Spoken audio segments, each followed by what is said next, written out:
I was a little naive going out to some of these downed aircraft thinking, we're going to find all these survivors and we're going to help them, when in fact, most of the time there were no survivors, and it was, what can we find to bring back for the family? And it's extremely important, and I felt it was extremely important that we do that, but it was also very, very humbling. And I think, me and a couple of the guys, we're medics. We want to go out, we want to fix, and when there's nothing to fix, you kind of feel like you weren't able to do your job. And we felt that. I'm not going to say that I felt like a failure, but that's probably like the closest in terms of word to articulate that. And then I think as time went on, and it took me many years to kind of feel proud. You are about to embark upon the great crusade to meet this mounting aggression. And make no mistake about it, good will prevail. I just had kind of an affinity after seeing a lot of the Desert Storm, and I feel like that was the first time for me there was a lot of live action, with the military, and it really just kind of captured, some spirit, I think just some interest. And then when it came time for high school, I actually had a few cousins towards the end of high school who had gotten out of the military, and both of them were females, both of them were successful, and I just felt like if they can do it, I can too. And then you combine that with, the captiveness of Desert Storm, and that's where the story went. What method did you use to join the service? So I actually went to college for a year. I got a little cold feet thinking I can't live my life without sports. So I backed away from the military, went to college, and I realized this was not for me. So I showed up at the recruiter's office and I just said, I'm dropping everything, I'm going in. So I went in as an enlisted. I initially went to college for law enforcement, but I just said, I want something completely different. And again, my few cousins that were in, one of them was a medic, and I just saw a lot of the job offers, and I said, I think that would be good. I like helping people. I'm a fixer, nurturer, and it just seemed like that was something that I wanted to give it a try, and it was a great fit for me. You could sign up to be a combat medic, or did they steer you in that direction, or how did that work? No, they tried to steer me in a bunch of different directions other than being a medic, but I was pretty set on having something completely different other than law enforcement, which is what they really wanted me to be in, because I had started that, collegiate kind of background with that. I just wanted something completely different. Nothing against law enforcement, but I just think that time in my life, it wasn't a good fit for me, and I felt like I wanted a clean slate. So I went to the MEP station on a number of occasions, and I left on a number of occasions because I said, until I get what I want, I'm not going to sign up. Eventually, they gave in. And were you, once you finally did, were you assigned to the 82nd right away, or would that come later? Not right away. I did not have airborne in my orders, so I was fortunate to have some leadership that I spoke with, had a good track history with, being physically fit, and they said, hey, we think we can do some things, and they sent me to Fort Bragg. I volunteered for airborne school at that point, and that's when I was able to go to airborne school, and then came back and went to 82nd. Because at the time, when I was there at Fort Bragg, 82nd Airborne Division only took paratroopers. Once 9/11 happened and we had a few deployments, then, of course, they need soldiers to fill those slots. So then it was a little bit more than just airborne qualified. What was jump school like? I loved it. That's the kind of stuff that just gets me going. I'm an adrenaline junkie, but not necessarily, it doesn't have to be jumping out of airplanes, or, some people think of like riding motorcycles and skydiving and things like that. Anything that's just fun, it's new, mentally engaging. It was just one of those things where I'm like, yes, like I cannot wait to do this. And of course, at the time, there's not a lot of females. I don't really play a big emphasis on like males or females, but also it's nice to be a representative of, a gender that just didn't have a lot of paratroopers. So when you made that first jump, was there anything particular you remember going through your mind? I was actually, my first jump, I was the first jumper. So I don't know exactly what I had going in my mind, other than the fact that being able to see outside the door and just be in an aircraft and know that I'm about to jump out, over top of all that. It was kind of a surreal moment, but it was also very exciting. I don't recall a whole lot after that, other than the fact that I was ready to go do it again. That's what I keep hearing from everybody that loves skydiving is that ready to go do assuming it the again. chute opens, you can't wait to do it at the end. Yeah. So you mentioned 9/11. Where were you that day, and how did you hear the news, and how did it change what you were doing? Sure. So 9/11, I was at the aid station and had to take some packets to the hospital because I was a liaison for our eye surgery. I was getting ready to go drop off some packets at the hospital. In between leaving the aid station and getting to the hospital, which is maybe about a 10-minute drive, that's, I think, when a lot of things started unfolding in terms of the news being pushed out and getting a grasp of what's happening. I wasn't able to go into the hospital because they had barricaded everything. They couldn't really tell me why, other than the fact that they just said, you need to go back to your unit. So I went back to the unit, and even trying to get in our own parking lot, they were like, no, we have to see IDs, all this other stuff. And I'm like, something big has happened. I don't know what. There were cell phones, but, obviously we didn't have internet on the cell phones. Once I got back in, we were pretty much all around in our kind of conference room that we had, and that's where we had a television on. And I just knew at that moment, like, our lives were changed. And being part of the 82nd Airborne Division, you knew that our time was going to come sooner than later. And I think looking around that room and seeing my brothers and sisters, and just kind of being fearful that if we go somewhere, are we all going to come home? And of course, extreme amounts of sadness for what was unfolding in New York City, because, it's everyday people going to their job, and you have something as devastating and catastrophic as that, and then you see all these healthcare workers, fire department, police, all these individuals that are trained to go save, walking into what we now know is, even more disaster. Hopelessness, but a lot of heartbreak. I mean, of course, there's some fear because that's what we signed up to do. I wasn't fearful of deploying. I was just fearful of not coming home with all my friends. Fairly shortly after 9/11, that's when the 101st, they were actually activated for us. And then we tag teamed out with them. I was with the Aviation unit, part of 82nd Aviation. So when we got to Afghanistan, there was a lot of the 101st there, and we kind of, shadowed them for a little bit in terms of the medics, the crew chiefs, the pilots.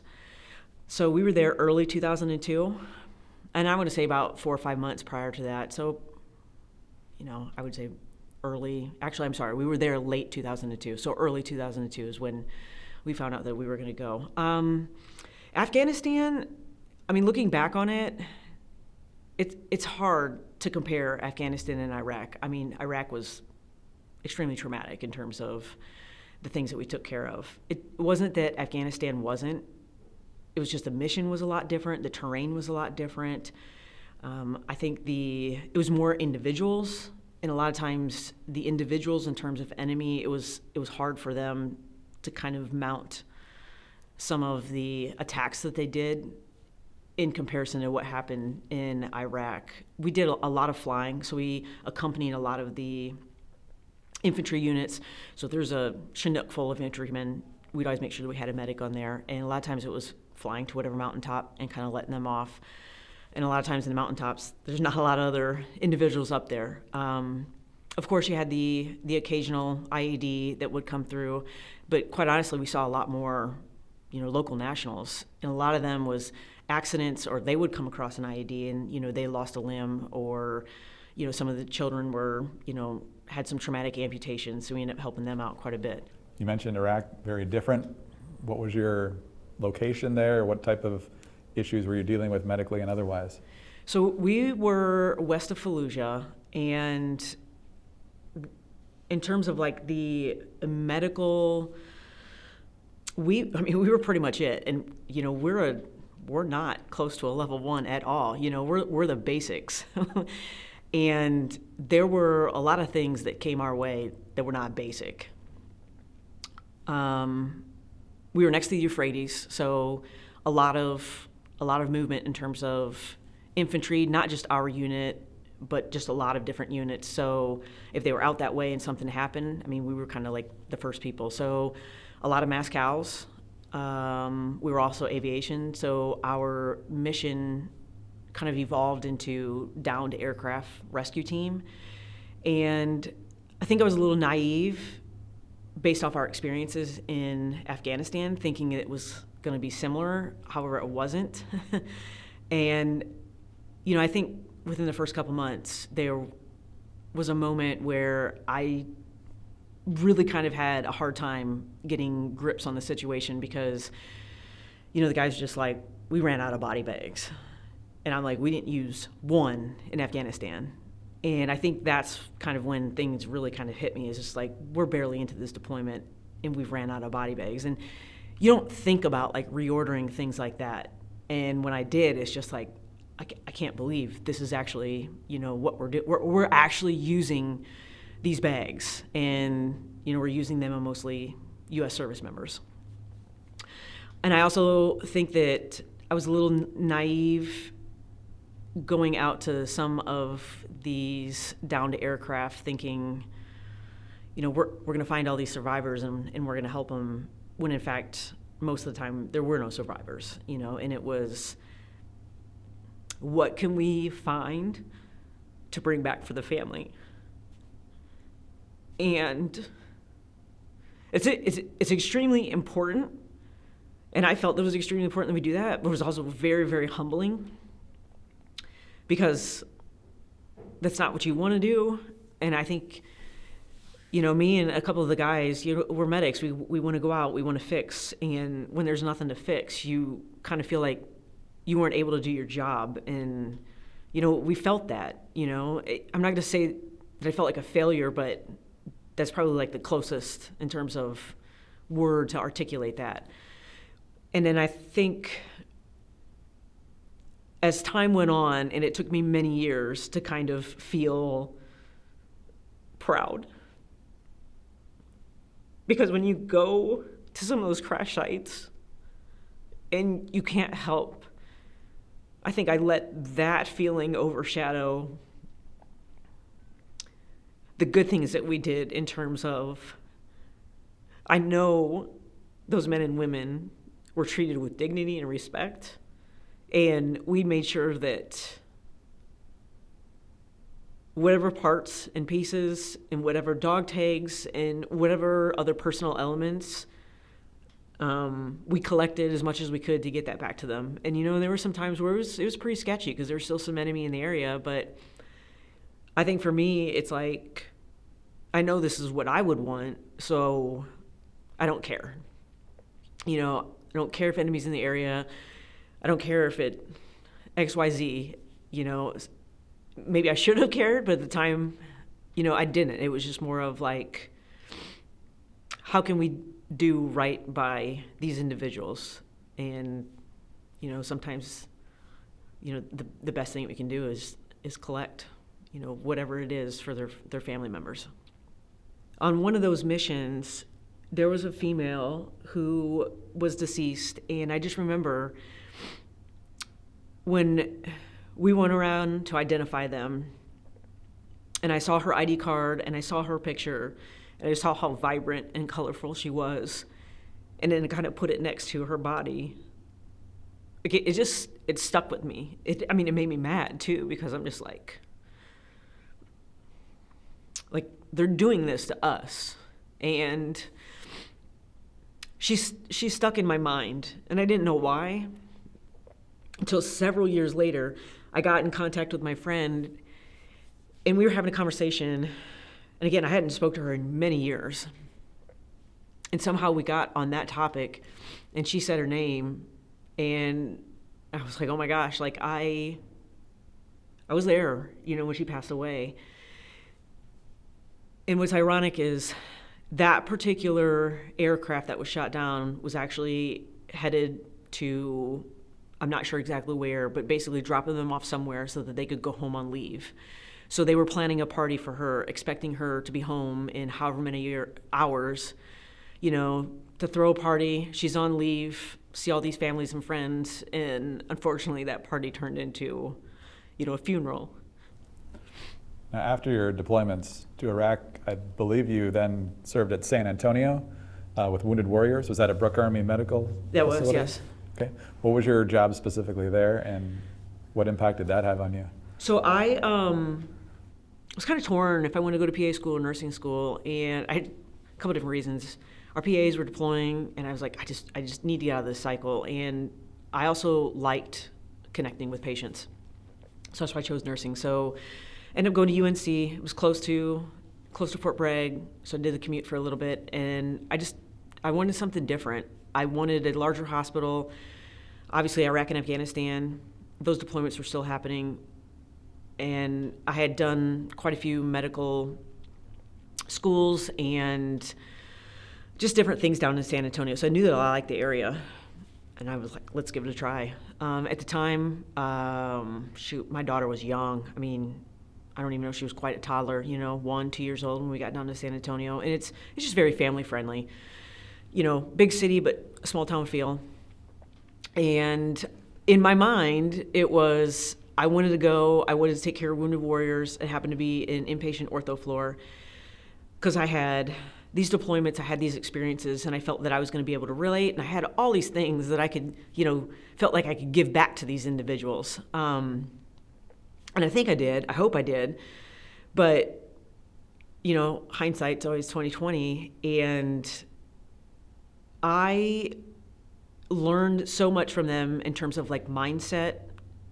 A lot of people who did limb salvage, a lot of people who had traumatic amputations, a lot of people who end up having infections, and it was like, we have to take, the foot, the arm, whatever the case may be. And, I really talked to them a lot in terms of the emotional aspect to connect to them and just ask them, how are you feeling about this choice?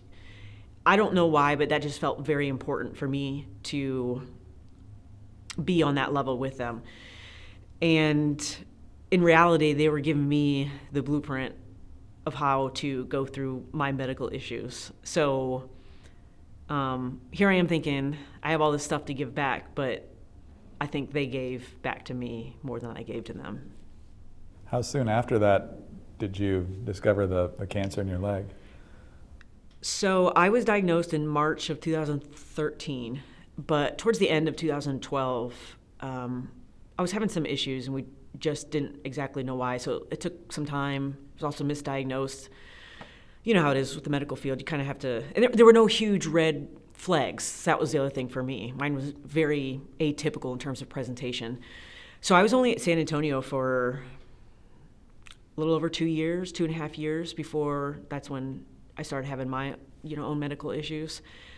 And talking with multiple providers, from my ortho oncologist to functional medicine to all sorts, like I didn't really have any signs and symptoms until I got back from that Afghanistan deployment. And then just in recent years with the PACT Act, my particular sarcoma is on that list. So years ago, a lot of providers had said, we really truly think it's due to exposure in Afghanistan, because I was okay, and then I just had this painful spot on my leg, but I was still able to jump out of airplanes and run and do all those other things. So again, it wasn't this big glaring thing. You were living with this for a decade. A decade, which this particular tumor does not do that on a normal basis. So there's a lot of things about it that was very different. But I also think fortunate for me in my situation. So a lot of people have said, oh, I'd be extremely upset. And I'm like, I'm not. I'm not mad. I'm not sorry. It was meant to be. And, at this point where I'm at in life, I honestly, truly feel like this is how my life was supposed to always be. And I knew right away, I was like, this is going to be a very hard road. I knew that because I saw that. And I saw, some of the same patients make repeated visits, over the course of a year, a couple years, just with, some of the complications that they have. But I also knew that, I go back to the whole blueprint. Like, I know how to do this. Doesn't make it any easier, but I knew what was to come. I knew kind of some of the things that I could expect. I knew some of the complications, that can arise from these things. But I was also fortunate. I think that's the other thing too. I also felt very fortunate to be where I was at, because the only ortho-oncologist at the time in DOD was the one that I worked for, and now I just became his patient. And I was a patient on my own floor, so my friends took care of me. And, here I am, in San Antonio, one of the better med centers in the DOD. So there's a lot of things that I was just in the right place for my situation. How did you finally decide that amputation was the right decision? So again, initially I did the limb salvage and I had a lot of complications. So it was roughly all of 2013, initially trying to figure out what's going on, the diagnosis, treatment, complications, more surgeries, and then finally February, March of 2014, I was able to bear some weight and get back into rehab and try to figure some things out. But I knew pretty quickly, and I would say by the end of that year, that my life was about as good as it was going to get with my leg. And it may have looked somewhat the same on the outside, but there was so much that was taken. I had a lot of pain from radiation, just a lot of pain from surgeries. I had a large graft site taken out of my left arm that was put into my leg. So there's a lot of rearranging. I had a lot of nerve issues with my arm and also with my leg. And I think the biggest thing is I'm a very active person, and I like to have options. I like to go and do, and I wasn't able to do that stuff. The turning point for me was somewhere in 2015, and it's time, now my daughter is 6, 7, and we're kicking a soccer ball back and forth. And again, she's just going through the sports, and we're trying to learn things. And I was getting so frustrated with her because the ball wasn't coming to me, and I didn't have the agility. I didn't have just kind of that same activeness, and I was hurting, I was tired, I was mentally just drained. And I can remember getting extremely upset with her and then feeling very guilty. And that's when I just kind of sat back and I'm like, why am I so mad? Why am I so upset?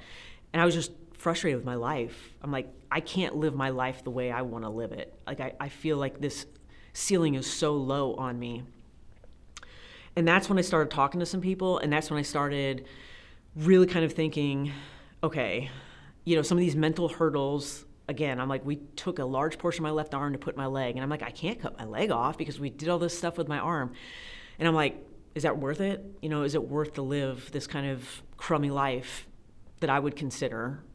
And that's when I was just like, all right, we need to work on getting over some of these hurdles. We need to think about how would life be, if you're an amputee. I went out and started talking to people.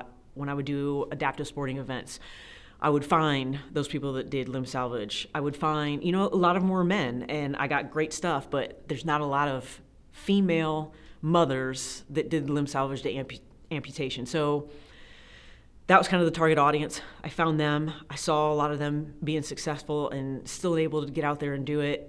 And I don't know, I just think we all have our own process, to kind of come to that conclusion. And then I was like, okay, I'm ready to make this decision.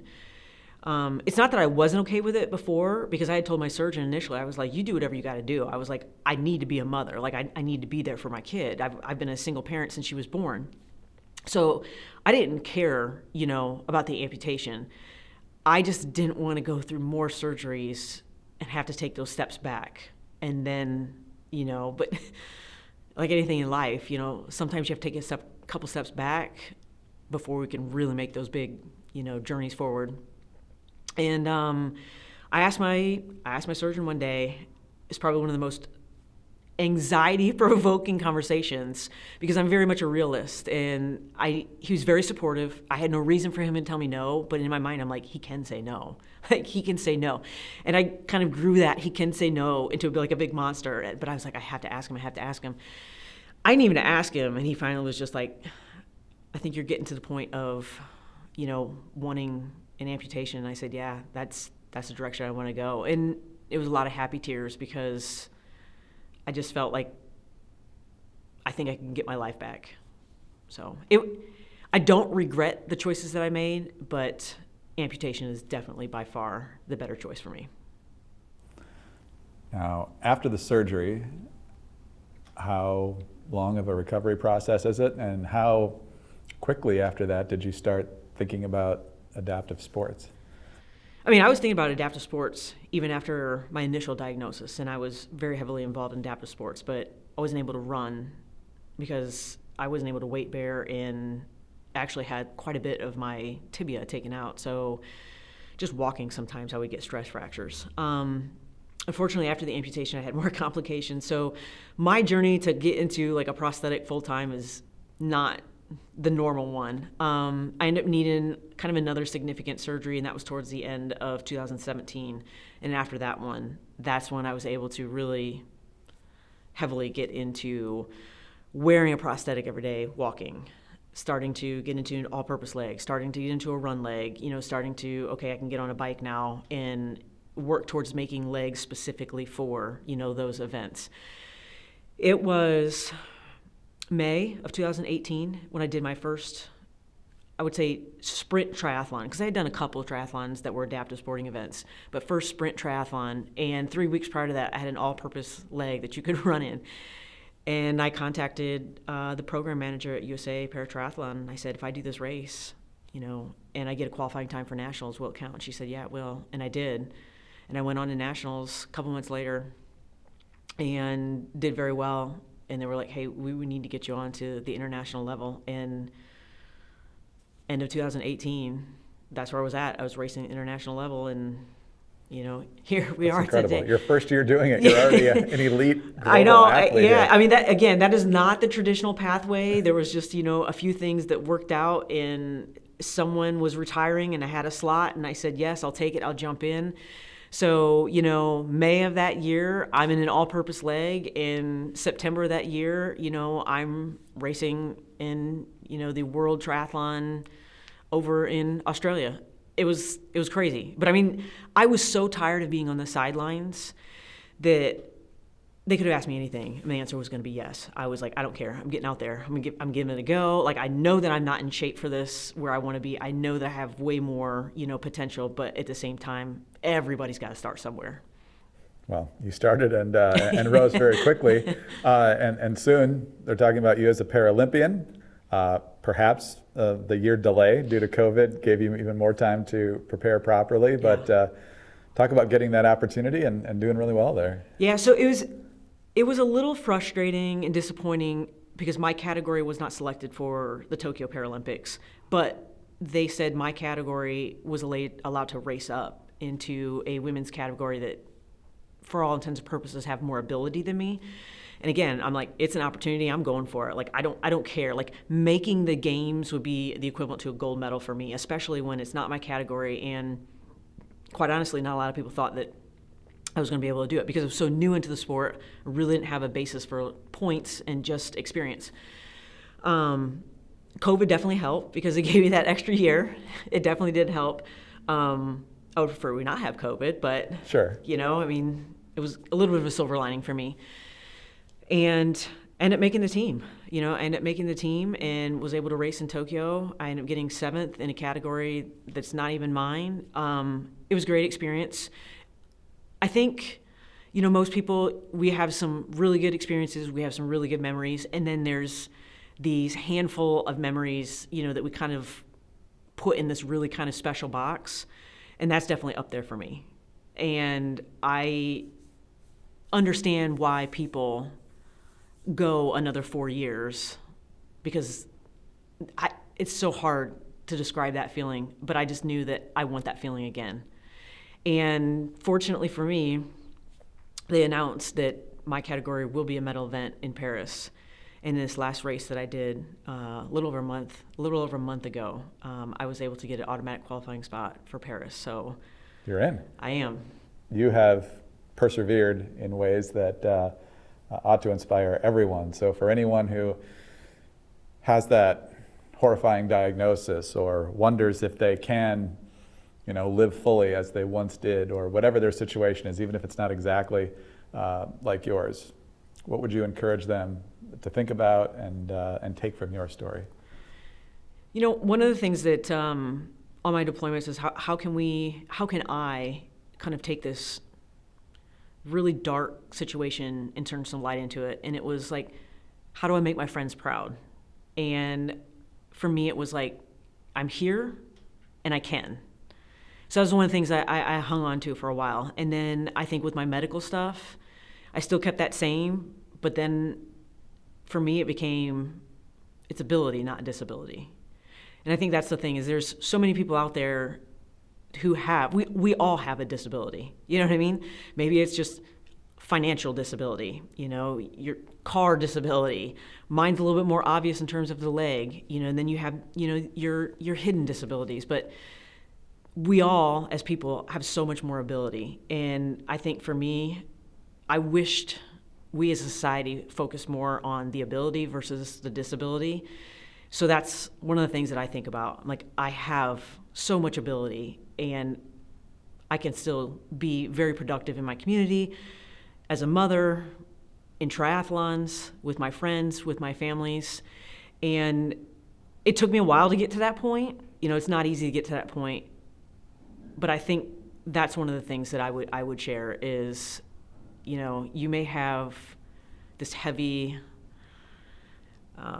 medical issue, you may have this heavy situation in life, but there's still a lot of things around you, that are good, that you can still tap into. And again, it goes back to, have this quality of life, make it into whatever it is you want.